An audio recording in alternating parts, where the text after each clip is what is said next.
All right, do I got y'all in here now? I'm trying. Hello, happy Wednesday. Oh, thank you. Did anybody catch the AGLO webinar this morning? We had technical difficulties, so they're rescheduling it for next Friday. I know why we had technical difficulties. It was my fault. Shh. I got new headphones. It was my fault. Don't tell AGLO, please. My headphones were picking up the whole time. My bad. Oops. Oops. It was all my fault, and it's because I'm blonde. Don't tell anybody. Shh. It's our little secret, okay? They're rescheduling, I think, for next Friday, not this Friday. I told them, sure, no problem. What is said here stays here. Damn straight, Val. My cheeks hurt from laughing so hard after I realized it was all my fault. I feel so bad. Oh, what are you gonna do? It was these little bastards' fault. My new headphones. I'm leaving them at home now. Oops. The new headphones didn't work with Zoom, so they were talking to me, but I didn't have the headphones in, so I couldn't hear them. And they said that I sounded like I was muffled talking underwater. I bet I did, because I didn't even open the case. They just picked up and started trying to Bluetooth or whatever they do. Hey, I will never do it again, ever. So we are rescheduling the AGLO webinar.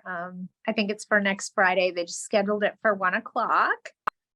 So we definitely want to make sure that you guys are following that. I got some good solid information in there regarding leasing and what's going on with the leasing. And yeah, we'll do that next Friday. So usually I answer leftover questions from the AGLO webinar when we have one. But today I think your question is, why couldn't we hear you, Patty? And now you know. Oops, my bad. I feel so bad. I even told him, I'm so sorry. I'm so sorry. I don't like to do that. When I'm presenting to you guys, I like to get you the facts that you want to know and give you the guys that information. So sorry, technical difficulties, they happen. Yeah, watch AB 12. I think it's 12, not 14. If I have it backwards, you guys know. Looks like that's up for vote. Remember, that's the one that's going to stop us from, that's what I'm talking about, Arlene. Sorry, it's 14. It's up for vote on the floor of the House of the Assembly. Yep. It's up for vote. It's made it through the channels of legality and is about to become law. So now the apartment associations and that are asking you to write letters to your congressman telling them to vote against it. We'll see what happens, but yeah, it's moving forward. It's up on the floor for vote. Yep, AGLA had you guys write letters. And then I know that I got some people in here that own properties in San Bernardino County. I know I do. I know you're out there. So let me tell you what happened to me this week. Okay. I go pick up the mail for the law firm that I work for every morning on my way into the office. Why? Because I drive right past the post office. Might as well stop and pick up the mail, right? Makes sense. So I go pick up the mail and I'm walking up there and this lady's setting up this table and I hear her say, sign my petition as I'm walking in the post office. I didn't think much about it, went on about my day, got my mail, walked out. And she said, hi, darling, will you sign my petition? When I walked out. And I said, well, what's your petition for? And she said, rent control right here in San Bernardino County. You have a petition for rent control in San Bernardino County. Why would you do that when the state law already offers those services to tenants across the state? Oh, because we need more stricter provisions right here in San Bernardino County. Well, I'm an owner here in San Bernardino County and I don't want any more restrictions or I won't do business here anymore. So I tell you what, why don't you take your little rent control wants and needs and move your ass back to LA? And then I turned around and went into the post office and asked to speak to the postmaster and told them that they had someone soliciting for political issues in front of their public federally funded building, and I was offended by it and I'd like them removed. So the postmaster went out there and kicked her out. Paying attention? I was offended by her political views. You might want to kick her out from in front of the federal building.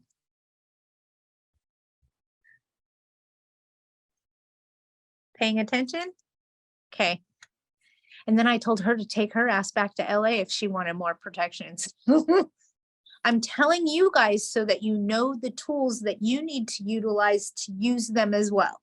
In other words, if you go to the post office and somebody's out there soliciting for rent control, hand them their ass, then go inside and tell the postmaster you were offended by it and you'd like them removed. Okay?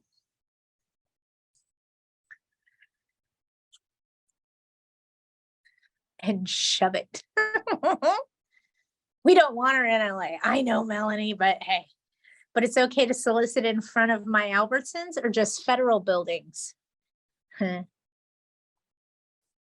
If you're a citizen and it's a federal building and you're offended by it, go tell the person in charge. If it's a place of business like a grocery store and you're offended by it, go tell the person in charge. If you're offended by it, go tell the person in charge.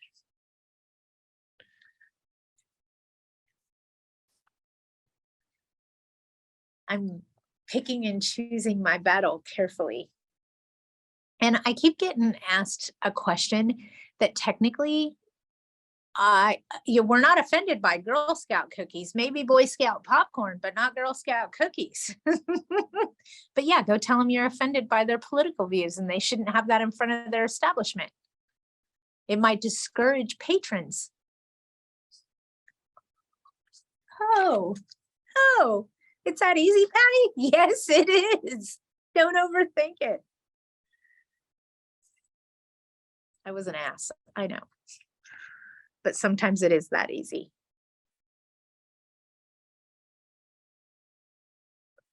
Offended by their political views. That's why I don't watch CNN. I'm offended by their political views. Sorry, I shouldn't have said that. Okay.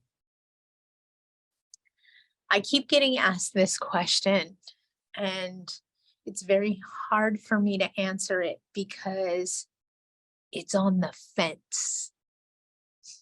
Okay. Gavin Newsom passed a new law back in October of last year. It takes effect on September 1st of this coming year. It has to do with creditors and debtors in the state of California. What it says is that all creditors in the state of California can no longer do wage garnishments against any debtor that doesn't make $41 an hour or more. People that make $41 an hour or more are homeowners and not tenants. I'm just saying. What that's doing is it's taking away our recourse. We as landlords are no longer going to be able to do a wage garnishment unless our tenant makes more than $41 an hour. That law starts September 1st. Most of corporate America is already implementing changes for this new law, like removing their grace period. In other words, your rent is due on the 1st, delinquent on the 2nd, and I'm serving you a 3-day on the 2nd. There is no more grace period. Late fee applies on the 2nd. Why are they doing that, Patty? Why is corporate America, why is the industry leader in our business changing their business practice? Because the laws are changing. And if we don't change with them, we will get steamrolled. We want to be able to be extremely aggressive on our rent collections going forward because we have no recourse. Yes, you can get a money judgment against them till you're blue in the face, but you can't garnish their wages. So what are you doing? Don't you want to serve your 3 days on the 2nd and start eviction by the 5th? And for those tenants that can't pay because they got in a car accident or life happened to them, okay? It does. And they tell you, I can't pay until the 15th or the 17th or whatever day they tell you. Well, when that day comes, you can buy yourself out of the legal process because the way the government has changed this makes me quick to evict. I'm going to put you in the legal process. And I tell you what, on the 17th of the month, if you have all the rent that's owed, all the late fee and your legal expenses, I'll let you buy out. But I'm going to also ask for next month's rent in advance because there's 1 month I'm not going to chase it. So I just gave you guys process, procedure, application, and what you need to combat this new law. We need, and if you work with the tenant to wait for them to pay you and they don't pay you, you're only hurting yourself. They want us to do less evictions, but this new law is going to make us quicker to evict them because we have no recourse. None. If I can't garnish wages and I will never get my money back, why would I waste any time in starting the process?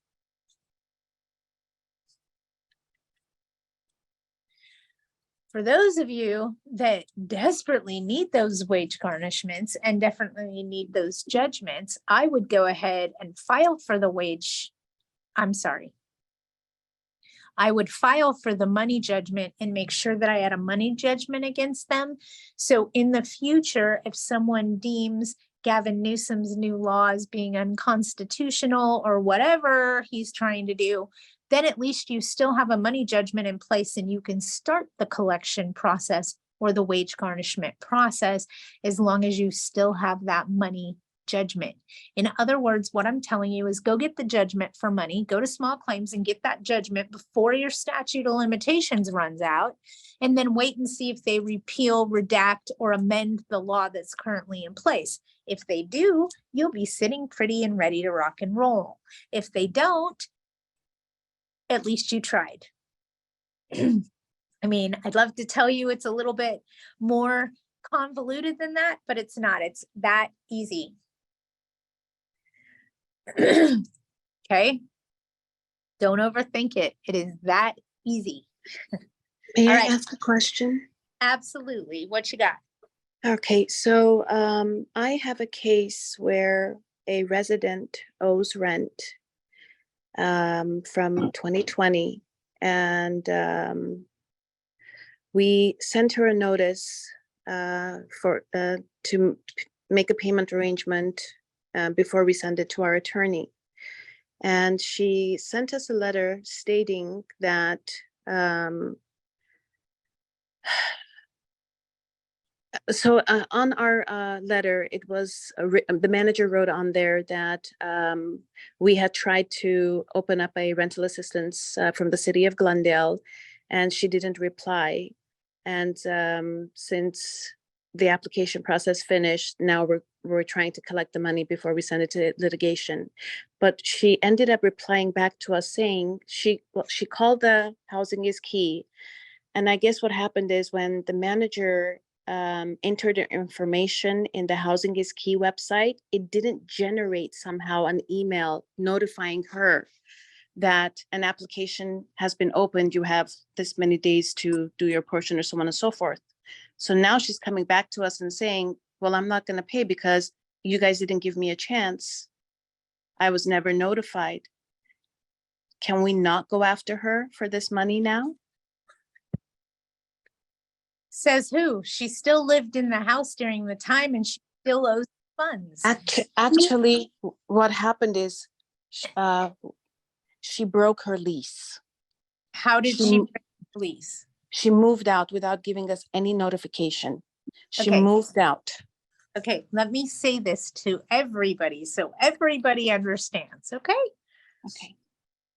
There's 3 different sections of the COVID pandemic. They went by assembly bills. Remember, we had 3 different ones. We had 3 different sets of rules throughout the pandemic, blah, blah, blah, blah, blah, blah, blah. Here's the reality. Tenants are protected by COVID for the money that was owed during the COVID pandemic as long as they're in possession of the unit. Mhm. They have 1 year after the protected period is over to pay back that money. The reason that the government did that is we can only go back 12 months on a 3-day notice to pay rent or quit. Can't go back 13 months. So they set this up by design so that us as landlords could never evict for the COVID rent monies. Did you hear me? We can never evict for the COVID rent monies. We can only put them in small claims and get wage garnishments against them if so be. If they vacate, the money becomes due and payable immediately. They do not have any protections. They do not have any extension of time. Once they vacate, all the money becomes due. With that being said, you could go file small claims, and it is unlimited during the COVID pandemic for COVID rents. So you could file one for the COVID rents that are owed, and that is unlimited. It could be up to $100,000. And then you could file a second small claims for the damages done to the property. And then if this wage garnishment law gets redacted, rescinded, amended, whatever, you'd be in line for a wage garnishment. But in the meantime, I'm going to tell you to talk to your CPA, figure out how to write it off on your taxes as a loss. The government has set this up by design to not help us as landlords. It actually benefits the tenant. Can she add, hold on. Can she add late fees to the back rent? Yes. She can. So Okay. if she got an attorney, would they side with her because She still owes the money regardless of any of it. of the application that never went to her, and she was never given the chance to fill out the portion because she says she would have qualified. She moved out because she didn't want to be a burden at the property because she lost, they reduced her hours. And I understand what you're telling me, but try not to feed too much into the tenant, and I'll tell you why. Okay. Housing is Key allowed tenants to apply on their own and get the money themselves to pay the rent if their landlord wouldn't comply with the program. So she could have applied on her own. She chose not to. That is not your fault. Okay. All right. Thank you. Thank you so much. Keep it simple, okay? All right. Thank you very, very much. I'm one of those landlords that actually applied with the program with my tenant, and the program gave the money to my tenant instead of me with the instructions to forward it to me within 5 business days. My tenant did not do that. My tenant is still in possession of the property. She's currently under LA City's market rent threshold, so I can't touch her till August. Okay, so tenants could apply on their own and get the money with instructions to give it to their landlord. 90% of them didn't give the money to their landlord. They put it in their own pockets. So she did have that capability, just so you guys know. And somebody's coming to ask me a question, so hang on. Thank you so much.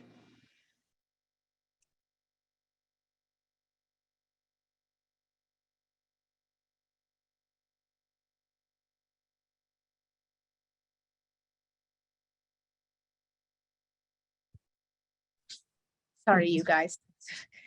Sometimes, every once in a while, people come and ask me in the middle of a live a question. It happens. So I put you on mute. I'm sorry, I apologize. Apparently somebody needed me right away. It happens. All right, so we understand we can never evict for COVID monies, and they are protected as long as they live in the property. Once they vacate, all the money becomes due and payable immediately as soon as they move out. So they could have applied for the program on their own without the landlord and gotten paid. She chose not to. That falls on her. This is not the landlord's fault at all. Mariel, it would be important to know when you re-rented the unit. All right. I know somebody else out there has a bunch of questions because that's why we do this every week, right? Hey, Patty.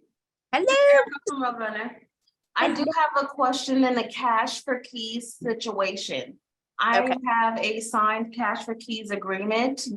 The tenants are expected to give us keys in possession on Friday. Now, when I get keys, do I hand them over this check or do I inspect the unit first to make sure that they left it? No, dang it. If they're giving you a vacant unit and keys, you're trading them for the check. No matter the condition of the unit. They're gone and that's what you were trying. Okay, And ask you questions, okay? okay. You tell them in writing in that cash for keys agreement that it had to be in broom swept condition. Yes and no, not technically broom swept, but good standing condition. Okay. So good standing condition is your term. Okay, perfect. Good standing condition doesn't say clean anywhere. Got it. Got it. Change your verbiage, cover your asset. Okay, appreciate it. Thank you. What we usually say is broom swept and any items left behind are deemed as trash and the landlord can dispose of them. Yes, thank you. No problem. Somebody's trying to call me, so everything's a little discombobulated. Sorry. I hope that helped. It did, thanks. No worries. Okay, Melanie, what you got? Larso, we just posted a notice for non-payment of rent for $14.50 rent. Fast Evict has said we can just ask for April, May, and June, but I'm unclear on June as the threshold is $17.47 for a one bedroom. So wouldn't that amount not have occurred for June yet? I understand what you're asking me, Melanie. When's your rent due, on the 1st?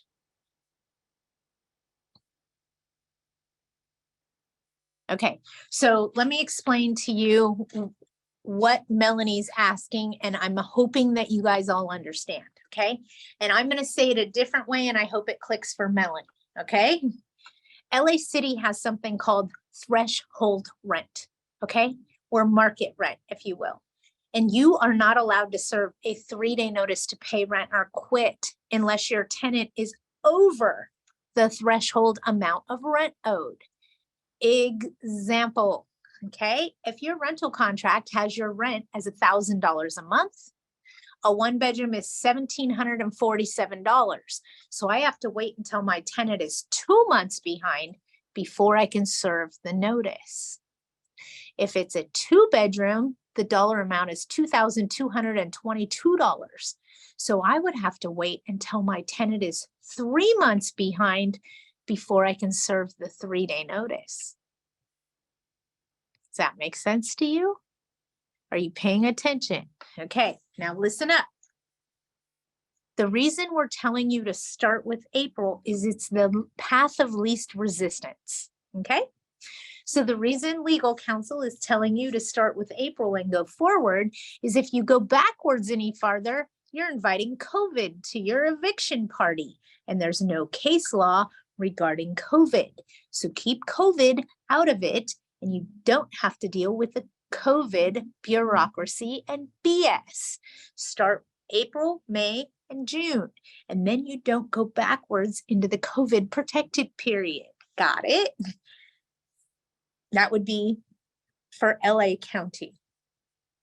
For any other county, San Bernardino, Riverside, we can go all the way back to October of 2022. Don't go back any further than that, or you're inviting COVID to your party. So there's a method and a madness to why your legal counsel is telling you that. And yes, I work at Fast Evict, full disclosure. And it's because if you start with April and go forward, you're not inviting COVID to the party. Hence why they want you to only count April, May, and June. If your rent's due on the 1st, it's technically and legally delinquent on the 2nd. And you could serve a 3-day notice to pay rent or quit as soon as June 2nd. I hope this makes sense to you. I hope it all came full circle because of my explanation. Do you need to make any changes on tenancy if the tenant gets married after they move in? They're now on month to month in Larceau. Were they boyfriend and girlfriend when they moved in together? And you have an application on both and both of them are on the lease contract? Because then it would be just be a matter of a name change. No big deal. Yeah. They say they got married, just ask for a copy of the marriage certificate so that you can change her name on your lease contract. Easy peasy. Or her ID with her new name on it. Okay. Do you use the change of tenancy form? I would just do I wouldn't do a 30-day, I'd do an addendum. Addendum to the month, addendum to the lease, just a plain Correct. addendum. The addendum is just to add the name change because she's been married. That's all. Okay, thank you. No problem. Everybody got that? Okay. All right. You guys are easy on me today. I'm loving this. You're not making me have to use much of my brain, which is scary. Very scary.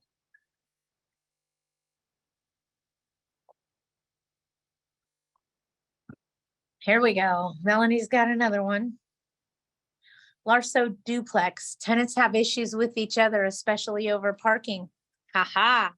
Back tenant apparently violent and front tenants have called the police several times. Front tenants are asking us for help and not sure where I can help except designate proper parking spaces, get a towing company notice this up, and perhaps a notice. Which one? To the back tenant. We don't have signed leases for either as it was a foreclosure purchase and they won't sign. On a foreclosure purpose, it's a 90-day notice to tenants in possession and you can evict them with no reloads. Foreclosure has special rules, Melanie. Don't ever forget it, okay? You've taken rent from them, so they are now your tenants. You can redefine the parking spaces. I would also serve them both with a curable breach of covenant for disrupting the right to quiet enjoyment for neighboring residents.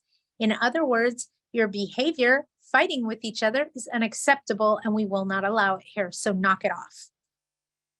That's a cure or quit for right to quiet enjoyment. And then I'd assign parking spaces.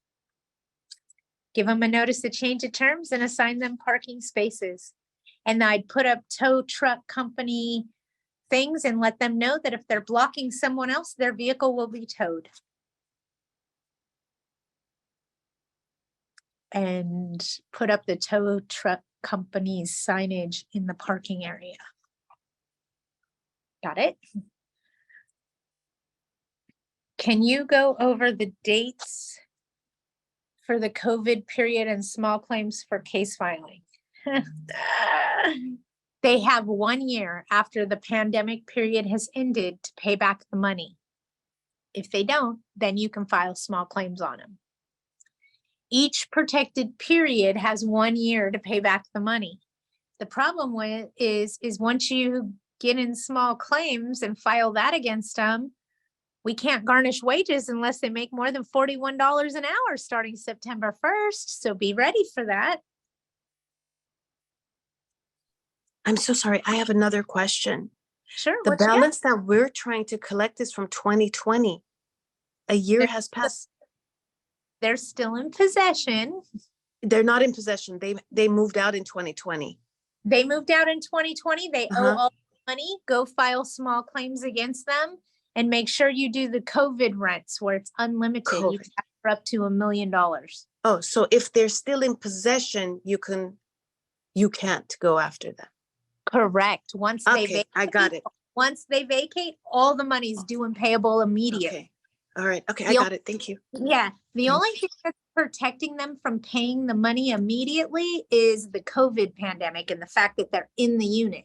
All right. So Okay. they vacate, everything becomes due and payable immediately. There is no payback period. They only have a payback period if they stay in possession. I It's just it's garbage, just so you know. It hurts know. us as landlords, right? I also wanted to say I really find your Wednesdays helpful. I don't talk. I usually just listen, but I really love this hour that we have with you. Hey, thank you. That's why we do it, is so that everybody gets their questions answered and everybody feels a little bit more comfortable knowing what the rules are and has a better choice of words to use. So thank you for joining us. We appreciate having you here. Thank you so much. No worries. Anybody have anything else? Patty's getting a hot flash. Okay, Teresa, hang on. Let me turn on my fan so I don't die. I got this new toy. Look, oh, it just cools me off and then I don't have to look like a total meltdowns happening. Okay, let's go to you, Val. Triplex and Kern, the coolers are going out. Just replaced one. Found a local handyman who said he could fix the others and not need to replace. Doubt he has insurance and wonder about if he falls off the roof. What type of insurance would I need if he has none? Or just skip him, though he's obviously much cheaper. He's much cheaper for a reason. Okay, and it's because he doesn't have insurance. And your liability would cover him if he fell off the roof. Your liability insurance. If my paying tenant not under rent control, city LA, okay, I have a separate car rent and duplex agreement over 4 years old. Okay, what are you asking me? Because I'll make it real simple for you guys. Are you paying attention? Are you paying attention? In Larceau, if you have a separate parking agreement, your parking agreement is considered commercial and your rental agreement is considered residential. Want me to say it again? If you have a separate parking agreement in Larceau, your parking agreement is considered commercial. In other words, your parking agreement doesn't deal with fair housing. It doesn't deal with discriminatory issues. It's commercial. Your rental agreement covers the house or the apartment unit that covers your residential dwelling. That's where your tenant has protections and all of the rent control garb. Commercial doesn't have that. It's not a residential dwelling. And that's why people use 2 contracts in Larceau. Everybody's like, oh, wait a minute, Patty, what just happened? Think about it that way and that way only. The parking agreement is commercial. The apartment is residential. Everybody's mind is just going boom, boom, boom, boom right now. And then I'm going to get a butt ton of questions. You watch.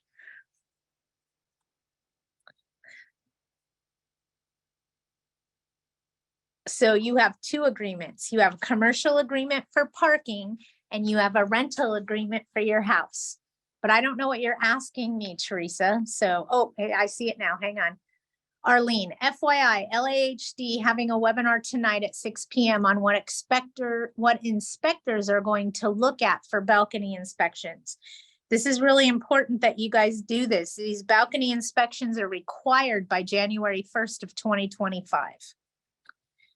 Tenant has been using my extra car spaces for years and not paying the extra rent for cars. He leaves new cars every year, not registering with me, and won't pay extra costs. When can I raise rent on either? He hasn't been raised since 2017 and he's way under market value.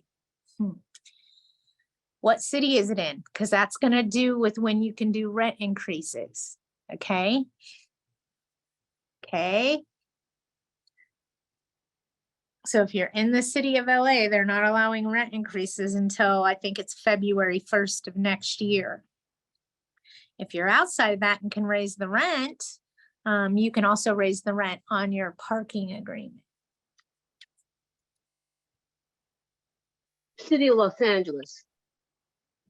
Exempt from rent control. Crap. No, I'm looking at it. It says you're exempt from rent control, yes? Oh, no, that Yeah, was true. Yeah, it was built in 2003. And I called the city and they said I'm exempt from rent control. You're I just exempt from yeah. rent control in the city. So then if you're not governed by the city, you're governed by the county or the state. So remember that. You may not have LA City's rent control, but you still have the state's rent control. Oh, which is If you the have state more, is- that would be the statewide rent control, also known as the Tenant Protection Act, also known as Oh. California Civil Code 1946.1. Oh, God, it's too much to know. So what does that mean? State of stupidity and No. the state of State of California, it implemented rent control January 1st of 2020. And it has to do with how many residential dwellings are on a tax bill.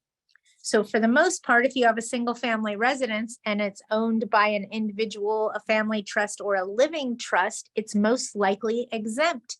You just need to notify the tenant properly to be exempt from the statewide rent control. If you didn't notify, the tenants that you're exempt, then you have rent control through the state for that tenancy, not necessarily for that building, but just for that tenant. And when a new tenant comes in, you can then disclose that you're exempt and your exemption should take effect. Oh, I can't. I think I did. Unfortunately, I leave the other unit empty and use it for myself. So it's a duplex where I'm in the other The one. owner lives in one of the units, then you're most likely exempt depending on how you hold title. If you hold title as an individual, family trust or a living trust, you're most likely exempt. If you hold title as an LLC, a corporation, or a real estate investment trust, you have rent control. As an individual, my name, my real name. If you have it in your name, then you're most likely exempt. If you have a duplex and the owner lives in one unit and has the other unit as a rental, it's most likely exempt as long as you notify the tenant timely. Oh, shit. How am I supposed to? I don't know what I did long time. I think I notified him, but I don't remember from 10 years ago or.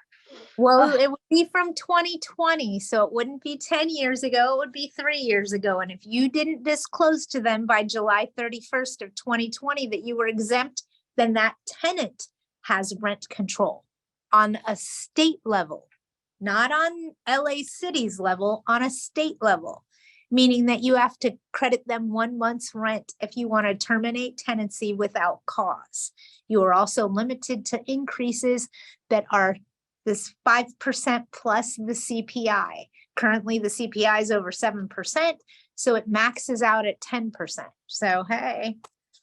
I can't, and he doesn't pay for damages. He broke the garbage disposal. He breaks things and he just says, it's like F you, just ignores it. So I don't know what to do. I've been too lax. I'd start billing him back and maybe build a case on the fact that he's a nuisance.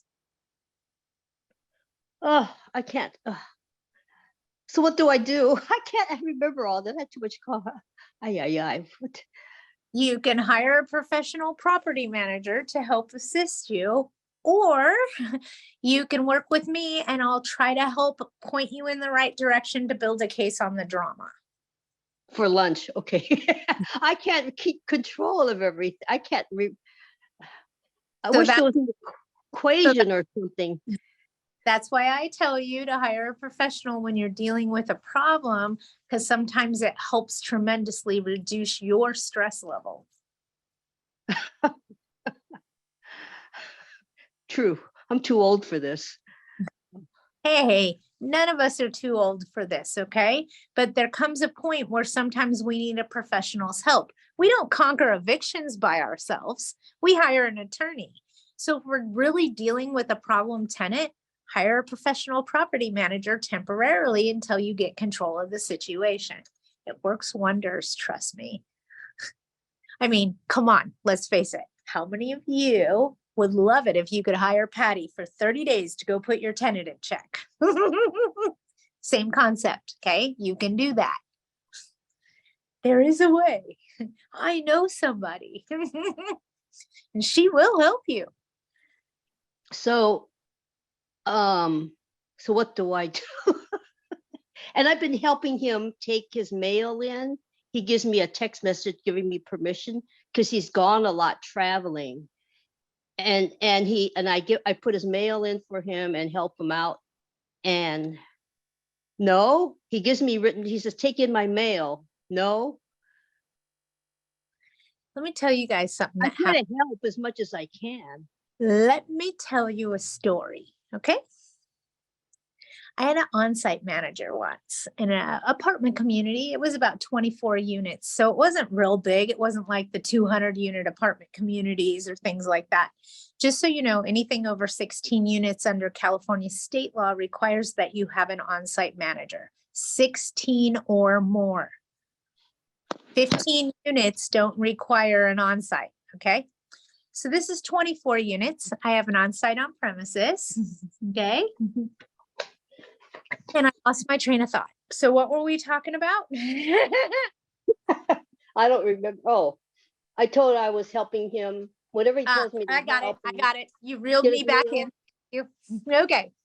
So it was something weird I saw happen in the window on the other side of what you guys can't see. And my eyes are like this big. That guy should have got rear-ended. I don't know what just happened, but he should have hit him. Sorry. Okay. On-site manager. Tenant in the property gets in a car accident and breaks both of her legs. She's now in a wheelchair. This is temporarily. It's only for like 6 weeks, whatever. So the on-site manager takes it upon herself to go get the tenant's mail and take it to her every day. It's discrimination. What's It's- discrimination? Going and getting their mail, because if you do it for one tenant, you have to do it for all of them. Or you're discriminating. But I'm handicapped. Doesn't matter. If you do it for one tenant, you have to do it for all of your tenants or you're discriminating. But If he gives he's me a reason- constantly out of town, then the mail company, the postal service will put a hold on your mail. And when you come back, you can go pick it up from them. You're making yourself responsible for things that you don't want to be responsible for. So tell him if he's going to leave for a period of time, he can set up a vacation hold with the post office. Because he's running a business too, a sock business, and he gets boxes all the time. Does know, his lease contract say that it's for residential purposes only? Yes, If so, he's in violation. I use AOA forms from a long time ago. Yeah, it says this property is being rented to you for residential purposes. He moved in like 8 or 10 years ago. So I just try to help. Oh, God. Be careful. If you help one, you have to help them all. You got to treat them all the same or you're discriminating.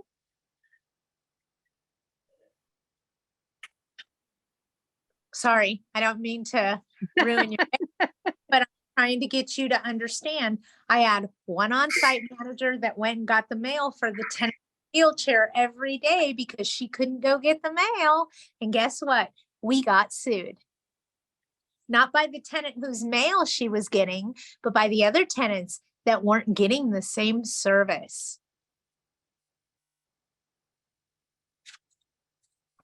Paying attention? If you do for one, you have to do for all. Patty, if a tenant moved out owing rent from May of 2022 to September of 2022 due to COVID, was the reason he stopped paying, when can I file small claims for the unpaid rent? September of 2022, when he moved out? The only thing that's giving them time to pay that money back is the fact that they're still in possession. If they vacated, the money is due now. There is no grace period. Payment due upon demand. So start demanding.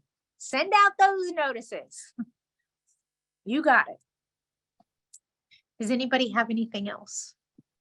I don't Can I want ask, Yeah, when which- can I start raising the rent or on either the parking's commercial, when can I raise the rent there? Because I'm never going to get the thing. He just, ignores everything. When I say pay, you broke the garbage disposal, you broke this, he just ignores me. And when can I start raising the rent on the parking? Because he's only paying like $30. And it goes for at least 100 here in the LA city. And this is,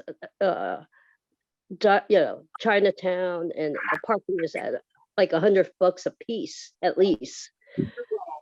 Residential LA, you're not going to be able to increase rent until February of next year. And as commercial, you may be able to do that right now. What I would do is talk to your legal counsel and send them a copy of your written parking contract and ask them. Ugh. Oh, I don't got one. Okay. Oh, Okay. oh, Hi, Patty. This is unincorporated area of LA in East LA. Problem: tenants owe rent for March of 2020 and also for July and August, September of 21. So far, 1 month in 2022. So can I have a demand letter sent to them for, yes, for the 21 rents? Yep. Call your legal counsel, Tony. They'll let you know when they're supposed to pay. And I'm going to tell you to go get that small claims judgment against them as soon as possible. Val, dog bite issue. Had a call from my insurance company. The tenant's dog allegedly bit a jogger. My tenant has renter insurance, yet my insurance called me. I'm trying to put the tenant and the victim to figure it out. The victim is threatening to sue my company, yet she doesn't know it's owned by a different LLC. Completely and totally understand. I'd let them know that, and the reason they're coming after you, Val, is because you're the landlord. Makes us sound like we have big teeth and deep pockets, right? They don't want to mess with the tenant's insurance. They're trying to go after big money. So at this particular point in time, I would redirect them to the tenant's insurance and let them know that they have liability insurance to cover things like this, and send that their direction. Keep feeding them the tenant's insurance. Ultimately, they may ask for your insurance. Contact your insurance company and make sure they have your tenant's insurance information so they can offer that up first. Okay. Example, if your tenant is covered for $300,000 of liability insurance, they sue the tenant's insurance for $300,000 and then they come after you for the other $500,000 they want. Make sense? But you want them to attack the tenant's insurance first.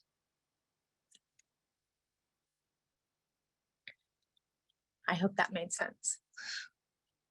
If it didn't, let me know and I will rephrase it and try again.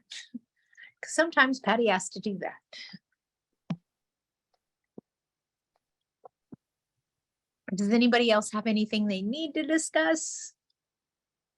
Does Fast Evict draft and send the demand letter? If that doesn't work, do they do the filing for you for small claims, including rent owed? Yes, they do. Fast Evict does small claim filings for rents owed. We can do up to 2 of them. One for the COVID period and then one for the standard COVID. Rents are unlimited in small claims. So the reason I keep saying this differently is you could file 2 small claims cases is because normally under normal circumstances, you're only limited to $10,000 in small claims. That's not going to cover COVID rent. So during COVID rents, small claims is unlimited. So it could go up to $1 million just in rents. So then you may have other damages that you can't put on there because that's for COVID rent only. So that's a reason why you might have to do 2 of them, if that makes sense to you. One for COVID and then one for not COVID. Is there a reason we would file with Fast Evict for small claims rather than ourselves? Yes, Melanie. If you are incapable of filing the court paperwork, getting the tenant served by a process server, getting the court date, Fast Evict just does all of that for you. So they do all the footwork for you. And I want to say we charge $5.95 to do that for you, but you could do it yourself. There's no problem there. A lot of people don't understand the process and procedure for small claims and they need help. So it is a service that Fast Evict offers. Does Fast Evict work in San Diego? We cover from San Diego to Fresno. We don't go any further north than Fresno. Thank God, because my brain couldn't hold the laws. Patty, we got to run. See you next week. Bye, Arlene. Thank you. No, an attorney cannot represent you in small claims. You must represent yourself or your property manager can represent you. An attorney can't show up for court for you in small claims. Now, I can say this, if you lose your small claims case, then you can file an appeal and then it goes to general civil and then the attorney can represent you. Anna, you want quick tips for what you missed in the AGLA webinar today? The AGLA webinar today had technical difficulties due to reasons beyond our control. So it was canceled and stopped about 20 minutes in. And we're going to have another one next Friday. So watch your AGLA email. They're going to re-announce that. And we're going to do it again because we had some technical difficulties at no fault of mine. What if we can't find the tenant? Can Fast Evict help to find them? The tenant vacated, but there is no forwarding address. Girl, they can run, but they can't hide. So why do I say it like that? Just so everybody knows, Fast Eviction Service is also a full service collection agency. We have the capability of skip tracing. You're welcome. As long as they stayed in the state, I can get them. If they cross the state lines, I can't touch them. But I'll tell you, go get the judgment against them anyway, because so far what I'm seeing is those people that are moving out of the state are coming back. I know several people that have moved to Texas that are now moving back. They say everything there either wants to bite them, sting them, kill them, or fry them, meaning the heat. Everything's trying to bite me, stick me, sue me, or cook me, meaning the weather. So I want to say it's like 77 degrees there today. And I only know this because my son's visiting there. It's 77 degrees in Texas or something along those lines with a 50% humidity. So the temperature is actually 104 degrees. No, what happens when it's 104 degrees and you have all that humidity? What's the temperature like then? No thanks. No thanks. Does anyone have info on LAH webinar tonight on balconies? Allie, somebody else did mention that it is tonight. Hang on. Hang on, just hang on. I saw somebody else mention it at the beginning of the webinar. So hold on, I'm going backwards. Um.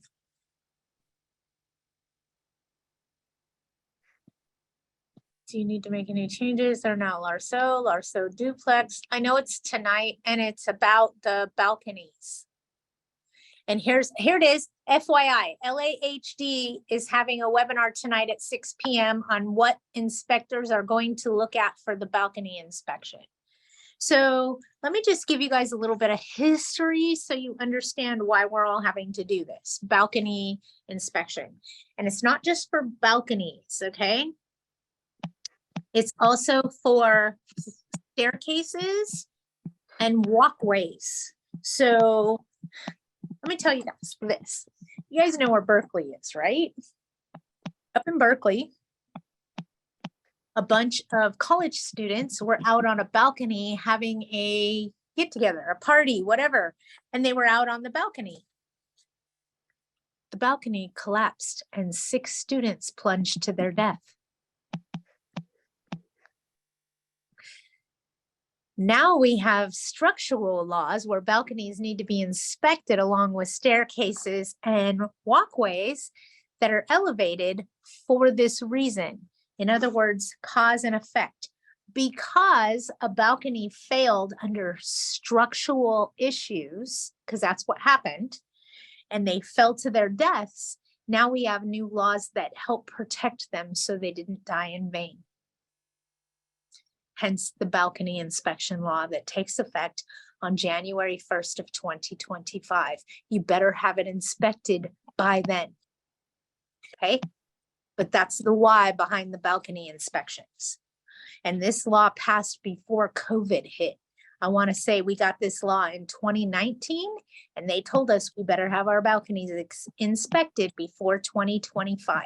I believe January 1st of 2025 is when the balcony inspections must be completed.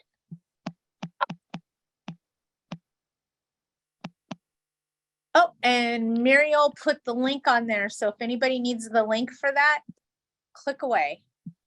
But this is a law that took effect because of the students in Berkeley that plummeted to their deaths. And they were exchange students from Ireland on top of it. So just bad. But that's the why, okay? So everybody understands cause and effect, okay? If anybody needs anything else, feel free to reach out to Hey, me. Patty, one more Yeah. thing, you have time. Could Roadrunner Realty, can we charge a tenant a fee for not completing a required inspection with a new app added to our system? Ask me the question a different way. Can you fine the tenant for what? Not completing a required inspection. If they didn't complete a required inspection, wouldn't you just evict them? A possibility. Can we fine them additional funds if they don't do what we want? Would that make you in violation of price gouging if you're subject to the TPA? Okay, I like your thinking. How can we make them complete a required inspection? 3-day curable breach of covenant. Perfect. And come on, it's a 24-hour notice to enter. If they don't let you in to do your inspection, then you're going to evict them. They are in violation of California Civil Code 1954. 1954, got it. And everybody now is going, how does Patty know that? I hate to tell you this, you guys. I'm not that smart, okay? The reason Patty knows this is the civil code is on the notice. Wait, what? What did Patty just say? What? The civil code's on the notice. If you pull out a 24-hour notice to enter, it says at the top of it, California Civil Code 1954. If you pull out a disposition of security deposit to fill that out, it talks about California Civil Code 1950.5. The civil codes are on your notices, you guys. You're welcome. So check this out. When you go into court and you're standing in court and the tenant's standing there running their mouth and saying, they illegally raised my rent, pull out your rent increase notice, look at it. And when the judge asks you to respond, you can say, I'm in complete compliance with California Civil Code 1952. Here's the copy of the 30-day notice of rent increase. The civil code is on the notice. Right on the notice. And after you look at them for 30 years, you start memorizing them, unfortunately. But that's how I cheat, you guys. That civil code is right on the notice. You'll start remembering them too now, watch. One of my little secrets. How much does Fast Evict charge to file small claims court for unpaid COVID rent? $5.95.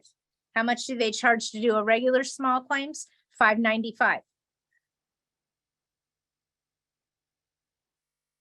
You mentioned small claims each COVID period. Wasn't there only one COVID period? It's okay. You can still evict from them, or I'm sorry, you'll never evict. You could still put them in small claims. Join the Los Angeles Housing Department's webinar to learn about the state's new law regarding buildings with 3 or more multifamily units that contain, this isn't a new law. This isn't a new law. And it's not a new law. This law passed in 2018 or 2019. Just so you know, it's not a new law. It's been in effect for over 5 years, almost 5 years. They're trying to give us plenty of time to get the units inspected before the law changes on January 1st of 2025. Eviction in LA City is $5.95. No, Teresa, small claims is $5.95. Eviction in LA City by fast evictions uncontested is $1,195. But small claims in LA City is $5.95. I hope that helped. Because you were like, hey, I'm signing up a whole bunch of them. I know, because I would have done the same thing. All right, does anybody have anything else? I can see my parking lot's getting a little fuller, so I probably should go help the rest of my staff. All right, if you guys don't need anything else, I'm going to get off of here. Oh, here's Val with one other thing. Does the inspection apply to a single family residence? What inspection?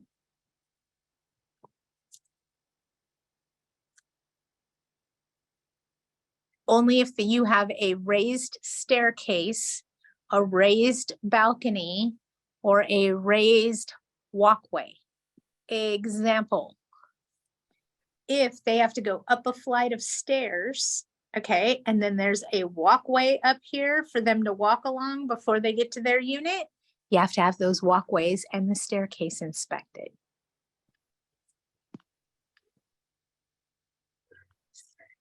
If it's a single family home, don't worry about it. If it's flat, don't worry about it. Small landing near an upstairs bedrooms. Is it a separate unit or a single unit?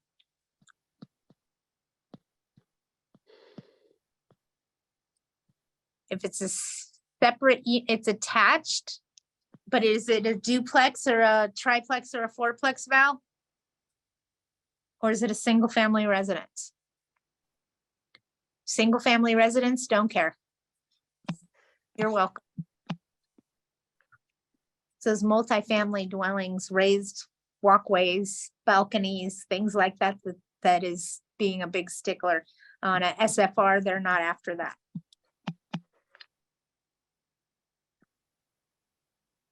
All right, you guys, I'm getting out of here. Have a great week. If you need me, you know how to find me and hunt me down. Thank you, everybody. Have a good one, and I'll see you next Wednesday. Bye.